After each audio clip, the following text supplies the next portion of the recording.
ये कामना, काम बड़ा शत्रु है, इसीलिए उन्नति नहीं हो पाती अध्यात्म में। और जो संसार में, उनको तो पता ही नहीं कि मैं पाप कर रहा हूं, वो और खुश होते हैं कि आज हमने ये भोग लिया, आज हमने ये छल कर लिया, आज हमने ये कपट कर लिया। कामना से कर्म होते हैं, कामना जितनी बढ़ती जाती है पाप कर्म उतना ही बढ़ते जाते हैं। शास्त्र के विरुद्ध मनमानी आचरण में पाप ही होता है। शब्द याद कर लो, शास्त्र आज्ञा के विरुद्ध मनमानी आचरण में सदैव पाप ही होता है। ये विकर्म बड़ा भयावह होता है और ये भारी दंड देता है, और ये कभी नष्ट नहीं होता। नष्ट तो भगवान कर सकते हैं केवल। ये आकाश में छाया हुआ शत्रु समझो, जिस समय इसका समय आएगा उसी समय भयानक घटना रूप बन जाएगा, ये रोग रूप बन जाएगा, किसी की भी बुद्धि में बैठकर आपका अहित करो। बड़ा विचित्र स्वरूप है। कोई पूछ रहा था कि भाई भगवान के यहां तो बहुत नरक भोगवाएं, फिर यहां जन्म दें और कष्ट दें, ऐसा एक पाप कर्म है? अगर इस सृष्टि में, भारत में तुम एक कोई पाप कर्म तुम्हारा प्रकाशित हो जाए कि एक हिंसा की, एक बेविचार किया, एक छेड़ा, तो उसकी सजा देख लो जाके कानून में। बोले 20 वर्ष की जेल और 1 लाख रुपया जुर्माना। इसके बाद जुर्माना क्यों, जब उसको सजा दी जा रही है तो जुर्माना कैसे दे? उसको तो सजा दे दी। नहीं, कानून है, ऊपर से है जुर्माना। तुमने ऐसा किया, 7 साल की जेल, 50,000 जुर्माना देना पड़ेगा। ऐसे ही नरक भोग, और इसके बाद पुनः तिर्यक योनियों में जन्म और उसका दंड, ये जुर्माना। खेल तमाशा समझो। लाखों पाप ऐसे हैं जो तुम्हारे प्रकाशित नहीं हुए, हमारे प्रकाशित नहीं हुए। अगर भगवान की प्राप्ति नहीं होगी तो एक एक सेकंड के कर्म का भोग भोगना पड़ेगा। ये कब तक चलता रहेगा? जब से सृष्टि रची गई आज तक चल रहा है। तो इसलिए मुझे मनुष्य शरीर से तत्वबोध या भगवत प्राप्ति अत्यंत आवश्यक है। ये काम करने के लिए हम आए हैं। कर्मों को भोगना ही पड़ता है, चाहे जहां भाग के जाओ। किसी ने प्रश्न किया था कि आपने कहा देवराज इंद्र ने अहिल्या के साथ गलत व्यवहार किया, तो आपने ये नहीं बताया उसको दंड क्या मिला। क्योंकि दंड का विषय नहीं चल रहा था, विषय चल रहा था कि भोगाकर्षण कितना प्रबल होता है कि हजारों लाखों अप्सराओं का स्वामी भी, देवराज इंद्र भी, एक मुनि की कुटिया में जाता है और वहां ऐसे गंदे भाव से गौतम ऋषि का वेश धारण कर कर अहिल्या जी का, तो उसको जानते हो क्या दंड मिला था? उसको 1000 भग हो जाए तुरंत साप मिला था। तुझे भग से, भग माने योनि, तुझे योनि से बहुत प्यार है, तू देवराज इंद्र है, तू जो चाहे कर सकता है, तो देख मैं अभी तुझे दंड देता हूं। गौतम ऋषि ने कहा सहस्त्र भगधारी हो जा। पूरे शरीर में हजारों योनियां हो गई और हर योनि से महान दुर्गंध। अब बैठ त्रिभुवन पति बन करके चरणों में लौट गए। 1000 योनि पूरे शरीर में, योनि योनि, और दुर्गंध युक्त घृणास्पद घोर नरक समझो, घोर नरक। चरणों में गिर गए। महाराज त्रुटि हो गई, आप भगवत स्वरूप ऋषि हो, आप बड़े दयालु, बहुत विनय की। तब का भोग तब तक जब तक भगवान रामावतार में नहीं आते। जब श्री राम अवतार लेंगे तो उनके दर्शन के लिए ब्रह्मादि सब देवता उपस्थित होंगे, तू भी उपस्थित होगा। तब यही भग 1000 नेत्र रूप में परिणित हो जाएंगे। ये दंड मिला था। तो जानते हो सिंहासन में बैठने से शर्म आती थी और महल में रहते थे अमरावतीपुरी में, निकलना मुश्किल था क्योंकि 1000 भग खुला उनके शरीर में बने हुए थे। कर्मणों गहनो गति, गहन है कर्म की गति, भोगना पड़ेगा। एकमात्र श्री भगवान क्षमा कर सकते हैं, दूसरा कोई नहीं। आम त्वाम सर्वपापेभ्यो मोक्षयिष्यामि मा शुचा। कामना जब उपासक के अंदर होती है तो ना चाहते हुए भी उससे पाप कर्म हो जाता है। विकर्म से बचना है तो काम, कामना, वासना मन ते अति कर दूर। राधा राधा राधा, पर है बहुत कठिन, बहुत कठिन है। कामना के त्याग के बिना ये निषिद्ध कर्म, पाप कर्म, विकर्म, इससे बचा नहीं जा सकता। गहनो कर्मणो गति, कर्म की बड़ी गहन गति है। कौन सा कर्म बांधने वाला है, कौन सा कर्म मुक्त करने वाला है, इसका निर्णय करने में सब समर्थ नहीं है। जो भगवान में चित्त जोड़े हुए या स्वरूप बोध है, वही उन्हीं के द्वारा निर्णय माना जा सकता है। ये बड़े बड़े विद्वानों में भी गलती हो जाएगी निर्णय करने में। निर्णय में दो ही समर्थ हैं, या तो भगवत प्रेमी महात्मा या ब्रह्मबोध संपन्न ब्रह्म ऋषि। कर्म क्या है समझ गए? कोई भी कर्म करने के पहले जो फल आकांक्षा से प्रेरित होकर शास्त्र सम्मत किया जाता है उसे कर्म कहते हैं। अकर्म क्या है? जो तत्वबोध प्राप्त महापुरुष हैं, निर्लिप्त हैं, ममता रहित हैं, आसक्ति रहित हैं, उनके द्वारा हुआ कर्म अकर्म हो जाता है। वो फल नहीं देगा, वो बांधने वाला नहीं। विकर्म क्या है? जो कामना बढ़ी हुई मनमानी पापाचरण है उसे विकर्म कहते हैं, और ये बहुत भयावह है, ये दुर्गति का कारण है। इसी से नाना प्रकार के दुख भोगने पड़ते हैं। श्री भगवान कह रहे हैं जो कामना से कर्म होते हैं वो कामना अधिक बढ़ जाने पर केवल पाप होने लगते हैं। जैसे धन की कामना से कर्म शुरू होते हैं, फिर धन की जब ज्यादा इच्छा हो जाती है तो बेईमानी, चोरी, हिंसा, छल कपट, इसके करने में कोई भय नहीं रह जाता। अकर्म हमारे कर्म हो जाए ये बहुत जरूरी है। अकर्म तो उसके दो ही उपाय हैं, या तो निर्लिप्त, फलासक्ति रहित, ममता रहित, ये तो स्वरूप बोध महापुरुष में होता है। तो एक सरल उपाय है, अपने शास्त्र सम्मत कर्तव्य कर्मों को फलेच्छा का त्याग करके श्री भगवान को समर्पित कर दो। राधा राधा जपो, नहीं बहुत यहां जो भी करोगे उसका दंड मिलेगा। महाप्रभु हरिवंश चंद्र जी कहते हैं जैसी हरिवंश नरक गति दुर्भर, यम द्वारे कटियत नक छीके। छींक दिया उसका भी है, कहां छीका, किस जगह अंगुली उठाई, किस लिए? एक एक चेष्टा का तुम्हारे कहने से थोड़ी होगा। अरे कहीं कुछ नहीं, ये बावरे लोग हैं, इनको क्या पता है।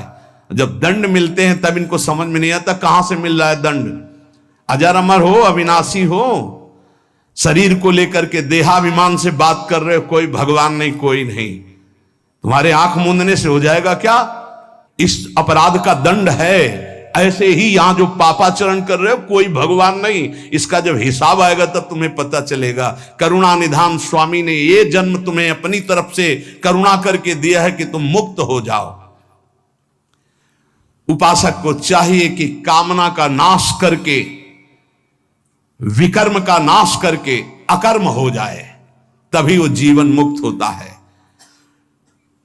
कर्मण्य कर्म यह पश्येद कर्मणि च कर्म यह सा बुद्धिमान मनुष्येषु स युक्तः कृष्ण कर्म कृत। बड़ी बात कह रहे हैं श्री भगवान। कर्मण्य कर्म यह पश्येद कर्मणि च कर्म यह, जो मनुष्य कर्म में अकर्म देखता है स्थिति, और जो अकर्म में कर्म देखता है, वो मनुष्यों में सर्वश्रेष्ठ बुद्धिमान है, वो योगी है, वो ज्ञानी है, वो संपूर्ण कर्मों को करने वाला होते हुए भी कृतकृत्य जीवन मुक्त है। ये स्थिति है। कर्मण्य अकर्म यह पश्येत, कर्म करते हुए भी अकर्म स्थिति, कर्म करते हुए भी निर्लिप्त रहना। निर्लिप्तता एक बहुत बड़ी सिद्धि है। यहां जो भी कर्म होता है लिप्त होकर होता है। मानो आधी आपकी परिक्रमा हुई, चलो अब बैठ करके पद गाते हो गए। नहीं नहीं, थोड़ा ही तो रह गया, पूरी हो जानी चाहिए। क्यों, कौन सा फल चाहिए, कौन सा फल चाहिए? नहीं, पूरी होने पर ही सिद्धि होती, फल प्राप्त होती। फल आगे रख लिया ना, लिप्त हो गए, लिप्त हो गए। ये इसी तरह सब शुभ से शुभ, बड़े से बड़े कर्म में निर्लिप्तता का मतलब है पूर्ण होना, ना होना, लाभ होना या हानि हो जाना। जय या पराजय, सुख या दुख, सुख दुखे समय कृत्वा लाभा लाभो जया जयो, ये निर्लिप्त स्थिति है। पूर्णता पूर्णता से मतलब कोई संकल्प नहीं, स्वाभाविक सहज ही। आगे इस श्लोक में इसका भी भगवान वर्णन करते हैं। पूरा हुआ कर्म या नहीं पूरा हुआ, फल अनुकूल आया या प्रतिकूल आया, आया या नहीं आया, इससे किसी से मतलब नहीं। निर्लिप्त शास्त्र सम्मत केवल कर्म बिना किसी संकल्प इच्छा के हो रहा है। यंत्रवत अमुक कर्म मैं करता हूं, इस कर्म का फल ये होता है, ऐसा लक्ष्य रख करके जो भी कर्म किया जाता है वो उसे बांधता है। ध्यान दीजिए, यहां भगवान बहुत सावधानी की बात कर रहे हैं। अमुक कर्म मैं करता हूं, इस कर्म का ये फल है, ऐसी भावना रखकर जो भी कर्म किया जाता है बड़े से बड़ा, वो उसे बांधता है ना कि मुक्त करता है।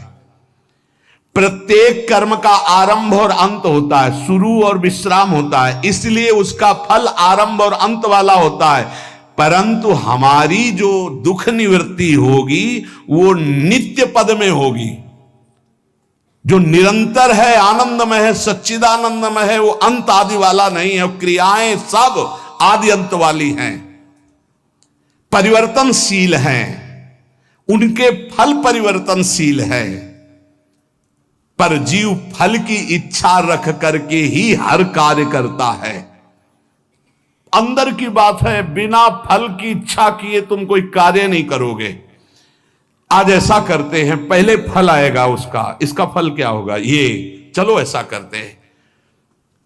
इसलिए भगवान कहते हैं कर्मण्य कर्म यह पश्चेत, जो कर्म करते हुए अकर्म कर दे, उसको फल देने लायक न रखे, तभी जीवन मुक्त होगा। क्या कर्म होगा, निर्लिप्त, अनासक्त, फल की इच्छा रहित। हो रहा है, हो गया तो जय जय, नहीं हुआ तो जय जय, में कोई फल थोड़ी चाहिए था। स्वाभाविक एकदम, कितनी अखंड प्रसन्नता, परम विश्राम। लेकिन ये बात जब तक स्व का बोध नहीं है तब तक नहीं होगा। वो बहुत परेशान हो जाएगा, चिंतित हो जाएगा। फल की इच्छा ना रखने से नया राग उत्पन्न नहीं होता, नया राग उत्पन्न ना होने से वो बंधन मुक्त हो जाता है। ये कैसे समझ में आएगा, बहुत कठिन है ये समझ में आना। साधक सर्वथा वीतराग तभी होगा जब उसका नया राग उत्पन्न ना हो। वीतराग महापुरुष के सारे कर्म अकर्म हो जाते हैं।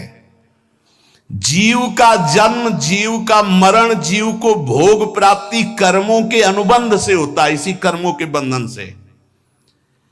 जैसे किसी परिवार में बालक हुआ तो उसमें केवल बालक का ही कर्म नहीं है, पूरे परिवार का साथ में जुड़ा हुआ कर्म है। कोई उसकी मां बना, कोई पिता बना, कोई भाई बना, कोई मित्र बना, कोई पड़ोसी शत्रु पक्ष का भी है जिसकी जलन हुई कि लड़का हुआ है। ऋणानुबंध, उनमें सैकड़ों हजारों लाखों के कर्म बंधन उस बालक से जुड़े हुए हैं। किसी का वो ऋण चुकाने आया है और किसी से ऋण वसूल करने आया है, किसी का सुख भोगा तो सुख देने आया है और किसी का बदला लेने आया है। सैकड़ों अनुबंध हैं उसके, एक बार जन्म में सैकड़ों कर्मों के अनुबंध हैं। अनेक जन्मों में अनेक लोगों से किया हुआ कर्म उसको भोगना होता है। ये लेन देन का, दुख सुख का, जन्म मरण का व्यापार बहुत समय से चलता आ रहा है। इसको बंद करने का अवसर आ गया है। जन्म मरण से छुटकारा मिलने के लिए हमको मानव देव सत्संग मिला है। इसको बंद करने का उपाय है आगे के लिए कर्जा लेना नहीं, और जिनको कर्जा दे दिए हैं उनका माफ कर दें या वापस ले ले, दुकान बंद करें, चले। लेना ना देना, मगन रहना, दोनों बात करनी पड़ेगी। या तो माफ करो, प्रभु से प्रार्थना करो कि जिनको हम दिए हैं हमें कभी नहीं लेना, हमें नहीं लेना, क्योंकि लेने आना पड़ेगा। हे नाथ क्षमा करो, हमने माफ किया, और हमको माफ करो। जिनको हो तो प्रभु सामने भेजो और सेवा करवा दो, और या फिर माफ करो। अब लेने देने से हमें मुक्त करो। प्रभु ही करते हैं। जिनसे सेवा करवाई है, सेवा करनी पड़ेगी। नया ऋण लेना बंद करो, पुराना ऋण चुका दो, सेवा कर दो, सेवा ले मत। ऋणानुबंध लेने देने का व्यापार अगर बंद हो गया तो तुम मुक्त हो जाओगे, जन्म मरण बंद हो जाएगा। जैसे दुकानदार अपनी दुकान खत्म करना चाहता हो तो उसे दो काम करने पड़ेंगे। जिसको देना है उसको तो पक्का दे दो, देना ही पड़ेगा, नहीं तो दुकान हटाने के बाद भी वो लेगा तुमसे। तुम वही दुकानदार हो ना, 100 रुपया लो हमारे, तुमने लिए थे, देना पड़ेगा। लेने में क्षमा कर सकते हो कि हमें नहीं चाहिए, पर देने में आपको देना होगा। जिससे लेना है उसे तो तुम क्षमा कर सकते हो, जाओ हमने माफ किया, लेकिन जिसको देना है वो देना है। नहीं वो तो कहीं भी दुकान खत्म करने के बाद भी मिलोगे तो तुमसे ले लेगा। अगर ये लेना और देना दोनों मिटा पाए इस जन्म में, तभी तो। जैसे कोई गाली दी तो हिसाब है भाई, हिसाब है। अब हृदय में पीड़ा हुई ना तो हमने पहुंचाई होगी पीड़ा। राधा राधा राधा। किसी ने धक्का मारा, किसी ने कटु व्यवहार किया, अपमान किया, भगवान हमारे किसी अपराध का मार्जन कर रहे हैं, इसीलिए भक्त सहता है। अपने लिए अब किसी से कोई ऋण ना ले, सेवा किसी भी तरह का कुछ भी ऋण, ये ध्यान रखो। यहां से जाना है, हमें यहां से जाना है। शरीर से प्रेम ना अपने करो ना किसी और के करो, ये छूटने वाला है, जाने वाला है। कब जाएगा अब इसका पता नहीं, शाम के जाएगा कि कल सुबह जाएगा कि दोपहर जाएगा, 10 वर्ष में जाएगा कि 5 वर्ष, जाना है। जब हमें जाना है इस देश से तो फैलावा काहे को फैलाओ, समेट के अटैची बिल्कुल तैयार। मरने से सब जग डरा मेरो मन आनंद, कब मरी हो कब भेटी हो पूर्ण परमानंद। समझ में आ रहा है? मरने वाली अब शकुन वाली बात घर में अगर चला दे तो फिर बहुत ही, ये आखिरी मृत्यु होनी चाहिए। पर घर परिवार में बातें अब शकुन मानी जाती हैं, मरने की बात नहीं। क्यों? क्योंकि फिर पापाचरण में रति नहीं होगी अगर मरना दिमाग में रहेगा। नारायण स्वामी ने कहा 2 बात दिमाग में रख लो, एक नारायण को, दूसरी मृत्यु को। क्योंकि जाना है यहां से तो गंदी कमाई काहे को करो, अच्छी कमाई भगवान नाम, दूसरों को सुख प्रदान करना। संसार से जो तुमने ऋण लिया है, अब हम किस किस को जाने किस किस जन्म से क्या लिया है। तो सरकार कह रहे हैं अहम त्वाम सर्व पापेभ्यो मोक्षयिष्यामि मा शुचा। श्री कृष्ण की शरण में हो जाओ, वो लेना देना दोनों का हिसाब कर देंगे। मालिक, नौकर का ऋण मालिक चुकाता है, सेवक का बंधन मालिक मुक्त करता है। कोई भी गड़बड़ी हो जाए तो आगे मालिक को आना पड़ेगा। अगर सही ईमानदार मालिक है तो छाती आगे लगे, नहीं मुझे मार लो, इसको छोड़ दो, जो भी कहो वो मैं दंड स्वीकार कर, इसको छोड़ दो। तुरंत विभीषण पाछे मेला, सन्मुख राम सहयो सोई सेला। ये हमारे स्वामी का स्वभाव है। सेवा भजन जप ध्यान समाधि, अगर ये अपने लिए है तो बंधन बहुत जोर का भी रहेगा समाधि तक, और अगर ये जगत मंगल के लिए है तो लेना देना खत्म हो जाएगा इसी से। ये भी अपने लिए नहीं है। अब आप ये भी समझ लीजिए, कह रहे सेवा भजन जप ध्यान समाधि ये जगत जगदीश स्वरूप है, इनके लिए है। जो भजन कर रहा हूं, सर्वे भवंत सुखिना सर्वे संत निरामया, अगर इसका सुख मेरे लिए है तो फिर आओ यहां। अगर ये भगवान को समर्पित है, बहुत समझना है, बहुत समझना है। ये महापुरुषों के वचन हैं। कैसे आओगे? देवराज इंद्र, बड़े बड़े देवता, बड़ी बड़ी पदवियां, बड़े बड़े वैभव, ये सब साधन भजन करने वाले को तो मिले। मानो जो इसी देश के बड़े बड़े पदों में है, सब पुण्यात्मा है, इनका तप हुआ है। अब जो किया जाएगा वो आगे की फसल है, लेकिन पीछे की बहुत जोरदार फसल है। अगर मुक्त होना चाहते हो तो भजन भी अपने लिए नहीं है। तो दीहम वस्तु गोविंदम तो भ्रमेयो, लेना न देना मगन रहना, जीवन मुक्त हो गया। अब आपको लगेगा, जानते हो कैसे बात करते हैं महाराज, आज से एक माला आपके लिए कि आपका रोग ठीक हो जाए, और 10 हमारी, एक माला सिर्फ आपको देंगे। इष्ट और गुरु को एक माला, 10 माला मेरी। नहीं भैया, मेरा अस्तित्व नहीं, अब जो कुछ हो रहा है वो सब आपके लिए है। आप जीवन मुक्त हो गए।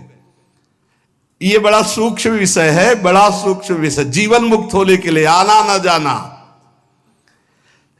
सेवा भजन जप ध्यान समाधि, ये केवल संसार के हित के लिए है।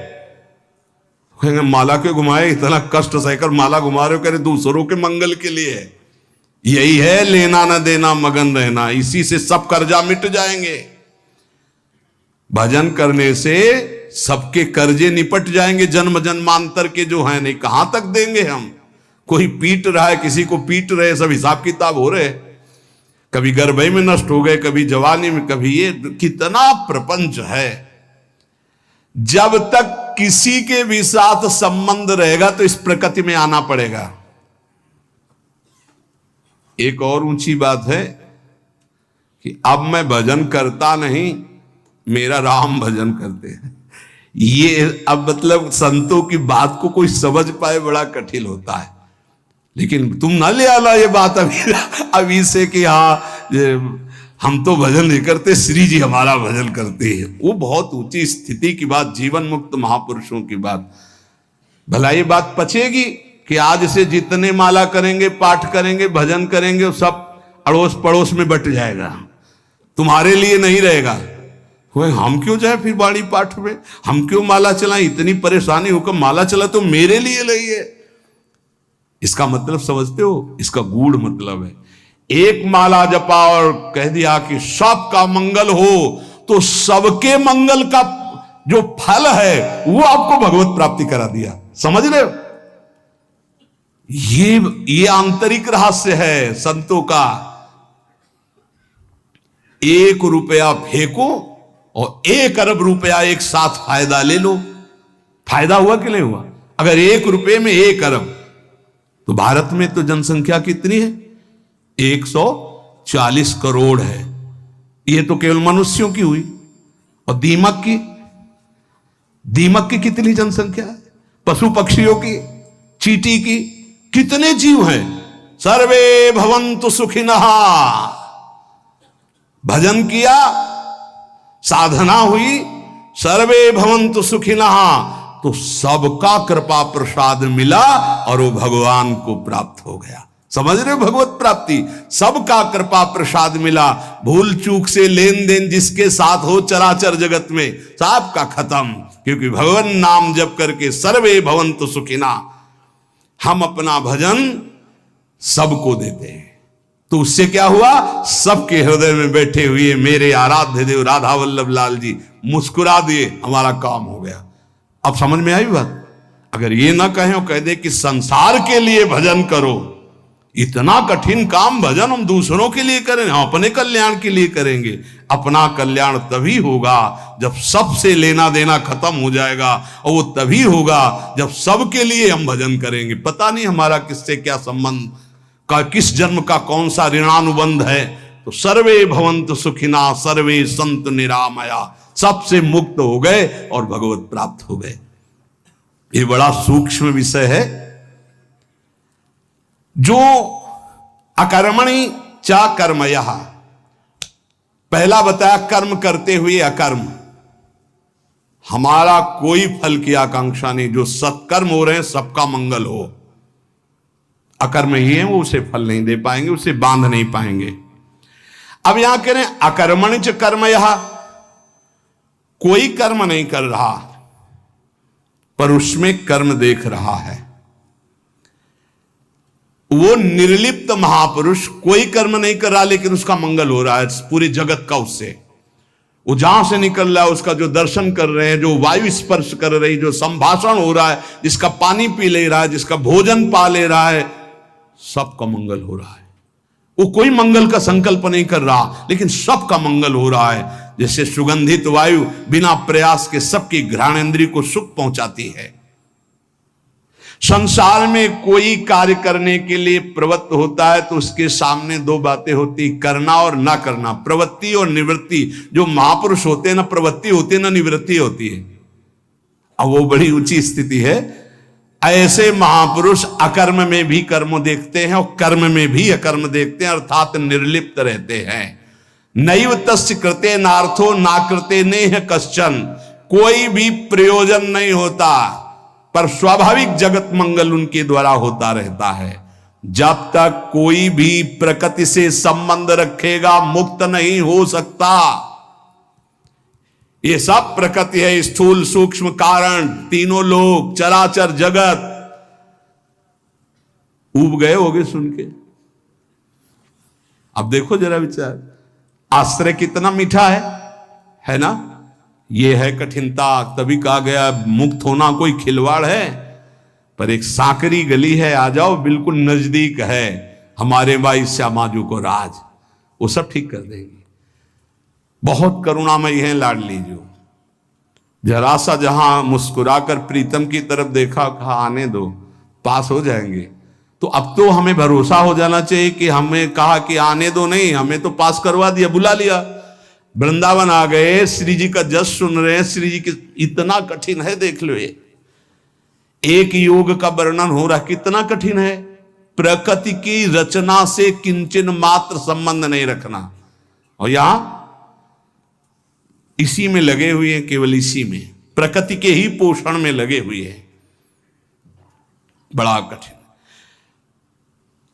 परमार्थ की उन्नति को नहीं जानता, प्रकृति की उन्नति को जानता है।